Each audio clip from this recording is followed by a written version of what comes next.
Most thieves steal small items that are easy to carry. Whether shoplifting from a store or burglarizing a home, these criminals know that it's important to steal things that are relatively inconspicuous. But sometimes thieves pull off a legendary heist that leaves the authorities scratching their heads. Today, we're looking at the biggest things ever stolen.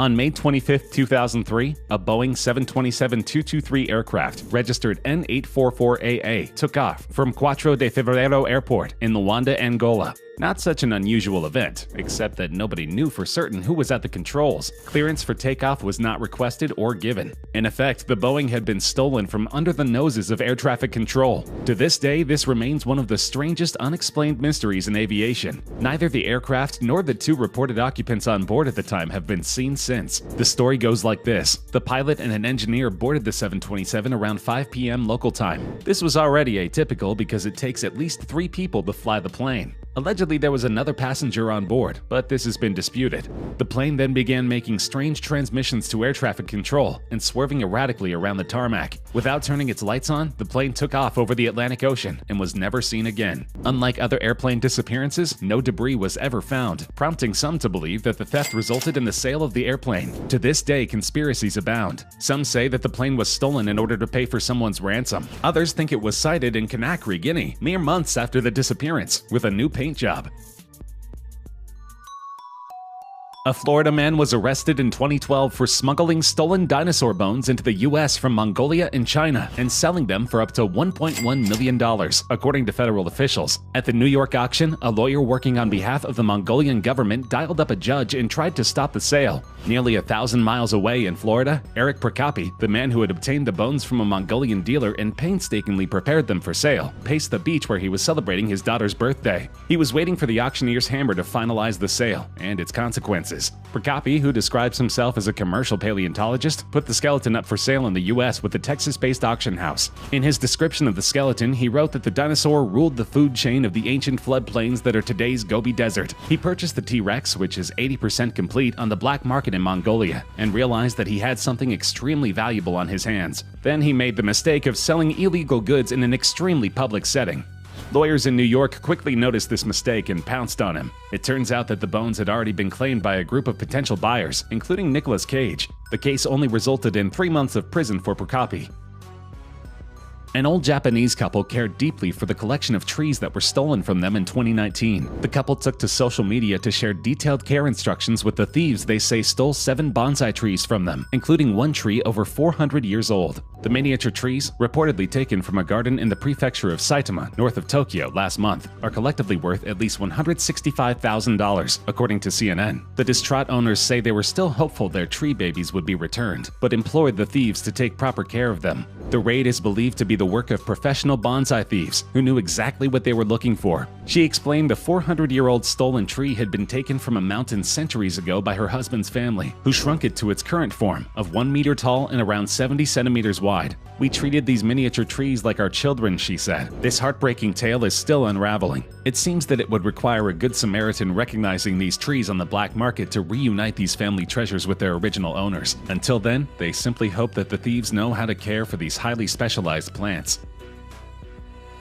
In 2005, a 3,000-pound bell was miraculously stolen from a Vietnamese Buddhist temple near Tacoma, Washington. The 12-foot-tall bell was stolen during the night, meaning that it must have involved a carefully planned attack from a group of strong people. I think the people who stole it wanted to make money, but they never thought about the significance of it and how important it is in the practice of Buddhism, a Buddhist monk said, speaking with the help of an interpreter. 3 years later, the bell was found as part of a sting operation against a known criminal in the Tacoma area, but they found much more than the stolen bell. Investigators have recovered 9 guns, some of them stolen, as well as 6 stolen cars, 2 stolen tow trucks, a stolen tractor, 2 stolen flatbed trucks, new car engines in wooden crates, some eagle talons, an eagle's head, and 4 cases of pseudoephedrine, a key ingredient in making methamphetamine. Slightly damaged but generally in good condition, the bell was returned a year and 10 months later by a man who had bought it at an auction.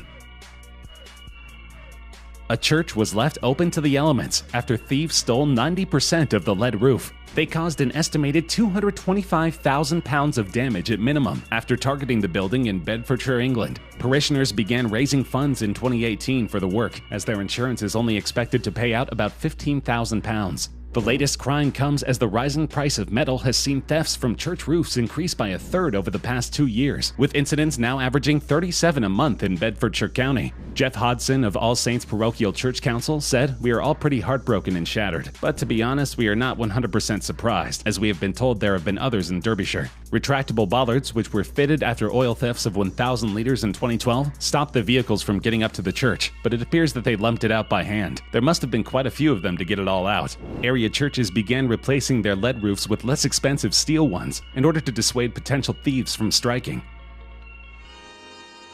It turns out scrap metal is valuable enough to justify some pretty extreme robberies. In the same vein as the roof theft comes the story of an entire bridge outside an abandoned settlement that was stolen in early 2019. Located in a desolate area near the border of Finland in the Arctic region, the bridge was a crucial crossing for the Humber River and was formerly an active railway crossing. Residents realized only days after the theft took place. Photos dating May 16th circulating on Russian social network VK claimed that the central span of the bridge had fallen into the water.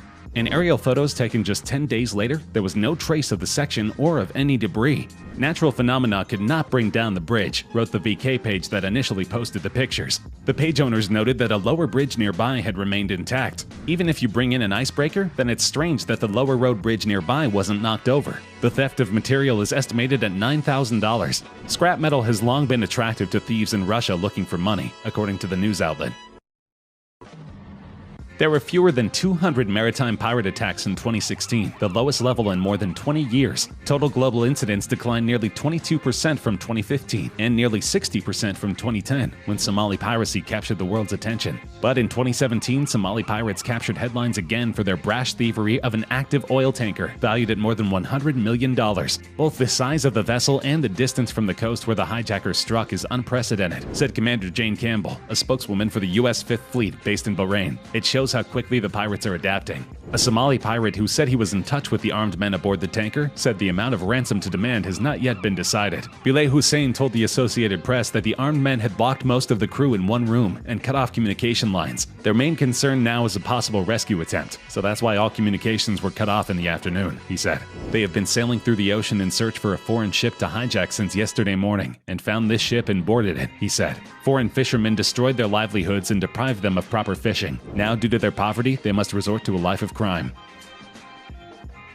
When a Russian submarine sank at the height of the Cold War, the CIA got help from Howard Hughes and created a fictitious mining operation to snag the vessel at the bottom of the Pacific Ocean. That's right, the CIA stole a Russian submarine right from under the Soviet Union's nose. The 6-year mission began in 1968, when the Soviet ballistic missile submarine K-129 went missing without explanation, somewhere in the Pacific Ocean. In this post-Cuban Missile Crisis era, both American and Soviet submarines prowled the open seas with nuclear weapons aboard, prepared for potential war. Some reports indicate that the sinking was due to a mechanical error, such as inadvertent missile engine ignition, while the Soviets for a time suspected the Americans of foul play. After 2 months, the Soviet Union abandoned its search for K-129 and the nuclear weapons it carried. But the United States, which had recently used Air Force technology to locate 2 of its own sunken submarines, pinpointed the K-129 1,500 miles northwest of Hawaii and 16,500 feet below the surface. According to the declassified CIA history of the project, no country in the world had succeeded in raising an object of this size and weight from such a depth, and so the mission remains a singular point in military history.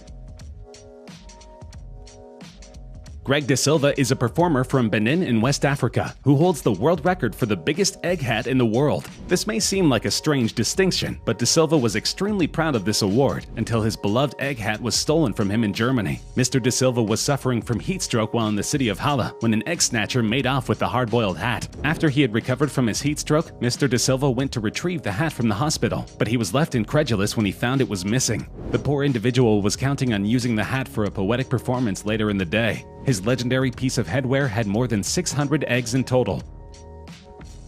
This may seem hard to believe, but an entire beach was stolen from Jamaica. Hundreds of tons of sand were stolen from Coral Spring Beach in July, the BBC has reported. After much investigation, the police are still baffled by the removal of 500 truckloads of sand from the beach. Detectives say people in the tourism sector could be suspects, because a good beach is seen as a valuable asset to hotels on the Caribbean island. The 0.5-hectare strand was meant to form part of a resort complex costing $108 million, but the theft of its most important feature has led to its developers putting their plans on hold. Illegal sand mining is a problem in Jamaica. The tradition of people building their own homes here means there is a huge demand for the construction material. However, the large volume and the type of sand taken made suspicion point toward the hotel industry. And this trend is not specific to Jamaica. Caribbean sand, favored in creating smooth surfaces for plastering and finishing, are being hauled away by the truckload late at night. On some islands not much bigger than Manhattan, towns and ecologically sensitive areas are now exposed to tidal surges and rough seas.